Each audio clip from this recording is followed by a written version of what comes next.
மாணவி 7வது படிக்கக்கூடிய ஒரு மாணவி மென்டலி டிஸ்டர்ப் ஆயிருக்கு. அந்த பொண்ணு சின்ன பொண்ணு. ஒரு விசாரணையை ப்ராப்பரா நடத்த தெரியல காவல்துறைக்கு. போக்சோ வழக்கு எப்படி முறைப்படுத்தணும், என்ன பண்ணணும், போக்சோ வழிகாட்டணும் தெரியல எதுவுமே.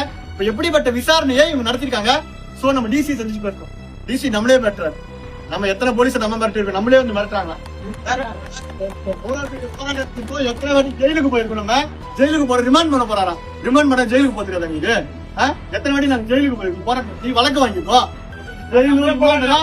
எங்களுக்கு பிரச்சனையே கிடையாது. ஜெயிலு ரிமாண்ட்லாம் ஃபர்ஸ்ட் டிசி சாருக்கு நாங்க சொல்லிக்கிறோம். உள்ள போய் நீங்க இருக்க போலீஸ் எங்களுக்கு அதெல்லாம் பயமே கிடையாது.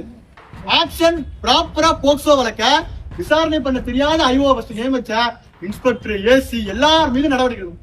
இப்போ வந்து நம்மளுடைய 8 டிஸ்ட்ரிக்ட் செக்ரட்டரி டிசி மேல நம்பிக்கை இல்ல, ஏசி மேல நம்பிக்கை இல்ல, ஐஓ மேல நம்பிக்கை இல்ல. கிடைக்கும் ஜேசி லைனுக்கு வந்தாங்க.